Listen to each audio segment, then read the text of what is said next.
Good evening all of my dear student.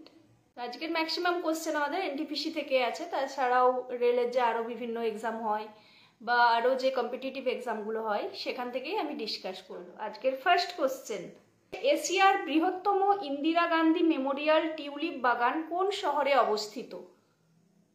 এশিয়ার বৃহত্তম Indira Gandhi Memorial tulip বাগান কোন শহরে অবস্থিত? অপশন 1-এ আছে Shimla, option 2 Manali, option 3 Gangtok, option 4-এ আছে শ্রীনগর। কোশ্চেনটার অ্যান্সার হয়ে যাবে শ্রীনগর। অপশন 4 হয়ে যাবে এটার কারেক্ট অ্যান্সার। ওকে, যে বিখ্যাত টিউলিপ বাগান সেটা শ্রীনগরে অবস্থিত। ওকে, নেক্সট কোশ্চেন, আরবিআই এর কেন্দ্রীয় পরিচালনা পর্ষদের মেয়াদ ড্যাশ বছরের জন্য নির্ধারিত হয়? অপশন 1-এ আছে 5, অপশন 2 6, অপশন 3 3, অপশন 4-এ আছে 4। ইয়েস, অপশন ডি বা 4 অ্যান্সার হয়ে যাবে এটার কারেক্ট অ্যান্সার। ওকে, এবার নেক্সট কোশ্চেন, ভারতীয় রিজার্ভ ব্যাংকের কেন্দ্রীয় বোর্ডে যে কোনো সময়ে সর্বোচ্চ ড্যাশ পূর্ণকালীন ডেপুটি গভর্নর থাকতে পারেন? ভারতীয় রিজার্ভ ব্যাংকের কেন্দ্রীয় বোর্ডে যে কোনো সময়ে সর্বোচ্চ ড্যাশ পূর্ণকালীন ডেপুটি গভর্নর থাকতে পারেন? অপশন 1-এ আছে 4, অপশন 2 2, অপশন 3-তে আছে 5, অপশন 4-এ আছে 3। ইয়েস, অপশন 1 4 জন হয়ে যাবে এটার কারেক্ট অ্যান্সার। ওকে, চলো নেক্সট কোশ্চেন। এবার ভারতে প্রথম সম্পূর্ণ আদমশুমারি কবে পরিচালিত হয়? ভারতে প্রথম সম্পূর্ণ আদমশুমারি কবে পরিচালিত হয়? অপশন 1-এ আছে 1882, অপশন 2-তে আছে 1880, অপশন 3-তে আছে 1887, অপশন 4-এ আছে 1881। আমাদের এই কোশ্চেনটা ছিল যে ভারতের প্রথম সম্পূর্ণ আদমশুমারি কবে পরিচালিত হয়? যারা যারা অপশন 4 1881 করেছে তাদের একদম কারেক্ট অ্যান্সার। ওকে, আমার কোশ্চেনটা ছিল যে ভারতে প্রথম আদমশুমারি কবে শুরু হয়েছিল, কিন্তু যদি বলা হয় যে স্বাধীনতার পর, ঠিক আছে, শুরু হয়েছিল সেটা স্বাধীনতার আগে, কিন্তু স্বাধীনতার পর যদি জিজ্ঞেস করা হয় তখন তোমার অ্যান্সার হয়ে যাবে এই 1951। ওকে, 1951। চলো নেক্সট, ড্যাশের অহিংস কর্মকাণ্ডের পর গান্ধীজি অসহযোগ আন্দোলন প্রত্যাহার করেছিলেন? অপশন 1-এ আছে চৌরি চৌরা, অপশন 2-তে আছে রাওলাট আইন, অপশন 3-তে আছে ভারত ছাড়ো আন্দোলন, আর অপশন 4-এ আছে খিলাফত আন্দোলন। ইয়েস, অপশন 1 চৌরি চৌরা ঘটনা হয়ে যাবে অ্যান্সার, রাইট অ্যান্সার। ঠিক আছে, নেক্সট কোশ্চেন দেখে নাও, ভারতের রাষ্ট্রপতি হিসেবে কাজ করা প্রথম মহিলা কে ছিলেন? অপশন 1-এ আছে সুচেতা কৃপালিনী, অপশন 2 সুমিত্রা মহাজন, অপশন 3-তে আছে রাজকুমারী অমৃত কৌর, আর অপশন 4-এ আছে প্রতিভা পাতিল। ওকে, মোদি হাসান বলছে প্রতিভা পাতিল, শান্তনু দে পাটিল, নীলাভ বাসু 1, প্রতিভা পাতিল। ওকে, অপশন 4 রিনা পারভিন, প্রতিভা পাটিল।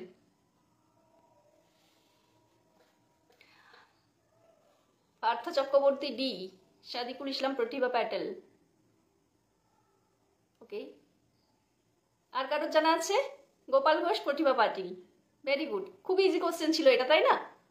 ইয়েস, প্রত্যেকেই কারেক্ট অ্যান্সার দিয়েছো। ওকে, এবার নেক্সট কোশ্চেন চলে যাচ্ছি, দেখে নাও নেক্সট কোশ্চেন। কোশ্চেনটা হচ্ছে ওসিআর মানে কি? ওসিআর মানে কি? অপশন 1-এ আছে অপটিক্যাল ক্যারেক্টার রেকগনাইজেশন, অপশন 2-তে আছে অপটিমাম কম্পিউটার রেকর্ডিং, অপশন 3-তে আছে অপটিক্যাল কম্পিউটার রেকর্ডিং, অপশন 4-এ আছে অপটিমাম কালার রেকগনিশন। ওসিআর মানে হচ্ছে অপটিক্যাল ক্যারেক্টার রেকগনিশন। ওকে, অপশন 1 হয়ে যাবে এটার কারেক্ট অ্যান্সার। নিচের কোনটি গোয়ার সরকারি ভাষা? সরকারি ভাষা? অপশন 1-এ আছে কোকবোরক, অপশন 2-তে আছে খামতি, অপশন 3-তে আছে কোঙ্কনি, অপশন 4-এ আছে তামাং। ইয়েস, অপশন 3 কোঙ্কনি হয়ে যাবে এটা কারেক্ট অ্যান্সার। ওকে, চলো নেক্সট কোশ্চেন দেখে নাও। বেশিরভাগ ক্ষেত্রে ড্যাশ নদী এবং সমুদ্রের তরঙ্গ দ্বারা জমা হওয়া বালি এবং পলি দ্বারা গঠিত? অপশন 1-এ আছে ল্যাটেরাইট এবং ল্যাটেরিটিক মৃত্তিকা, অপশন 2-তে আছে পলি মাটি, অপশন 3-তে আছে পিটি এবং মার্সি মাটি, অপশন 4-এ আছে লবণাক্ত এবং ক্ষারযুক্ত মাটি। বেশিরভাগ ক্ষেত্রে ড্যাশ নদী এবং সমুদ্রের তরঙ্গ দ্বারা জমা হওয়া বালি এবং পলি দ্বারা গঠিত।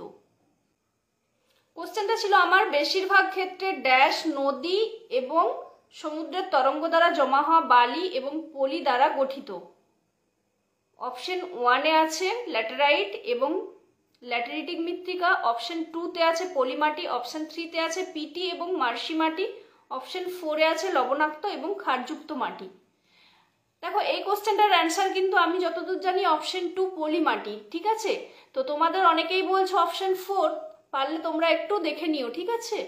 চলো নেক্সট কোশ্চেন। এবার 2014 সালে কোন ভারতীয় শান্তির জন্য নোবেল পুরস্কার জিতেছিলেন? 2014 সালে কোন ভারতীয় শান্তির জন্য নোবেল পুরস্কার জিতেছিলেন? অপশন 1-এ আছে কৈলাস সত্যার্থী, অপশন 2-তে আছে মালালা ইউসুফজাই, অপশন 3-তে আছে সঞ্জীব চতুর্বেদী, অপশন 4-এ আছে আংশু গুপ্তা। ওকে, দেখো এই 2014 সালে আরো একজন নোবেল প্রাইজ পেয়েছিলেন শান্তির জন্য। তিনি কে? তার নাম জানা আছে, কিন্তু তিনি ভারতীয় নন। এই অপশনগুলোর মধ্যেই ওনার নাম আছে, যদি কারো জানা থাকে তাহলে একটু জানাও। হ্যাঁ, এই কোশ্চেনটার অ্যান্সার কৈলাস সত্যার্থী হয়ে যাবে। মাদার টেরেসা শান্তির জন্য পেয়েছেন, কিন্তু আমি বলছি যে এই 2014 সালেই পেয়েছে শান্তির জন্য নোবেল পুরস্কার, ঠিক আছে। সেটার অ্যান্সার হয়ে যাবে যে মালালা ইউসুফজাই। উনি পাকিস্তানি ছিলেন আর সব থেকে কম বয়সী, মাত্র 17 বছর বয়সে ইনি শান্তির জন্য নোবেল পুরস্কার পেয়েছেন, ঠিক আছে। চলো নেক্সট কোশ্চেন দেখে নাও। মাদার টেরেসার পর কোন ভারতীয় নোবেল পুরস্কার পেয়েছিলেন? মাদার টেরেসার পর কোন ভারতীয় নোবেল পুরস্কার পেয়েছিলেন? অপশন 1-এ আছে কে রাধাকৃষ্ণন, অপশন 2-তে আছে ফালি নরিমান, অপশন 3-তে আছে পি সত্যশিবম, অপশন 4-এ আছে কৈলাস সত্যার্থী। মাদার টেরেসার পর পেয়েছিলেন শান্তিতে নোবেল পুরস্কার, ইয়েস, কৈলাস সত্যার্থী। অপশন 4 হয়ে যাবে এটার কারেক্ট অ্যান্সার। চলো নেক্সট কোশ্চেন দেখে নাও। ড্যাশ ভারতীয় জাতীয় কংগ্রেসের প্রথম সভাপতি ছিলেন? অপশন 1-এ আছে উমেশচন্দ্র ব্যানার্জি, অপশন 2-তে আছে অ্যানি বেসান্ত, অপশন 3-তে আছে জেবি কৃপালিনী, অপশন 4-এ আছে জওহরলাল নেহেরু। ইয়েস, অপশন 1 বা এ উমেশচন্দ্র ব্যানার্জি হয়ে যাবে এটার কারেক্ট অ্যান্সার। ওকে, চলো এবার নেক্সট কোশ্চেন দেখে নাও। ভারতীয় জাতীয় কংগ্রেসের প্রথম মহিলা সভাপতি কে ছিলেন?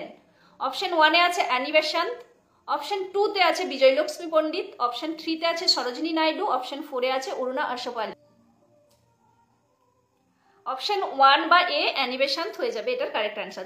চলো নেক্সট কোশ্চেন এবার দেখে নাও। ভারতীয় জাতীয় কংগ্রেসের প্রথম ভারতীয় মহিলা সভাপতি কে ছিলেন? ঠিক আছে, অপশন 1-এ আছে বিজয়লক্ষ্মী পণ্ডিত, অপশন 2-তে আছে সরোজিনী নাইডু, অপশন 3 সুচেতা কৃপালিনী, অপশন 4 অরুণা আশাপালি। অপশন 2 সরোজিনী নাইডু হয়ে যাবে এটার কারেক্ট অ্যান্সার, ঠিক আছে। বেশ, নেক্সট কোশ্চেন দেখে নাও। ঠিক আছে, মুঘল সাম্রাজ্যের প্রতিষ্ঠাতা কে? এর থেকে সোজা কোশ্চেন আর হয় না, ঠিক আছে। মুঘল সাম্রাজ্যের প্রতিষ্ঠাতা কে? অপশন 1-এ আছে Akbar, option 2 Babur, option 3 Ibrahim Lodi, option 4 Sher Shah Suri. প্রত্যেকেই কারেক্ট, বাবর এটার কারেক্ট অ্যান্সার, ঠিক আছে। এটা বলে দেওয়ার মতো কিছু নেই, জানি সবাই পারবে, যাই হোক। চলো নেক্সট কোশ্চেনে চলে যাচ্ছি এবার। চলো, এশিয়ার প্রাচীনতম তৈলক্ষেত্রটি অবস্থিত কোথায়? গুজরাট, আসাম, অরুণাচল প্রদেশ, নাগাল্যান্ড। কোশ্চেনটা ছিল আমাদের এশিয়ার প্রাচীনতম তৈলক্ষেত্রটি অবস্থিত গুজরাট, আসাম, অরুণাচল প্রদেশ, নাগাল্যান্ড। কোনটা হয়ে যাবে? ইয়েস, অনেকেই কারেক্ট অ্যান্সার দিয়েছে আসামের ডিগবয়। দেখো এবার আমাদের নেক্সট কোশ্চেন। চোল রাজবংশের শিলালিপি অনুসারে ড্যাশ হলো সেই জমি যেটি মন্দিরকে উপহার দেওয়া হয়েছিল। অপশন 1-এ আছে ভেলানভাগাই, অপশন 2-তে আছে তিরুনামাতুক্কানি, অপশন 3-তে আছে শালভোগ, অপশন 4-এ আছে ব্রহ্মদেও। ইয়েস, অপশন 2 তিরুনামাতুক্কানি হয়ে যাবে এটার কারেক্ট অ্যান্সার, ঠিক আছে। শুনতে পেলে? অপশন 2 এটার কারেক্ট অ্যান্সার, তিরুনামাতুক্কানি। ওকে, ঠিক আছে, চেষ্টা করবে এখানে অ্যান্সার দেওয়ার, ভুল হোক ঠিক হোক, কারণ এক্সাম হলে তো তুমি প্রত্যেকটা অ্যান্সার জানবে তা তো নয়, তোমাকে তো কিছু অ্যান্সার তো এমনিও করতে হবে, ঠিক আছে। তো সেই জন্য চেষ্টা করবে প্রত্যেকটার অ্যান্সার দেওয়ার, দেখবে নিজের কতগুলো ঠিক হচ্ছে কতগুলো ভুল হচ্ছে। Okay, good night all. Yes, good night.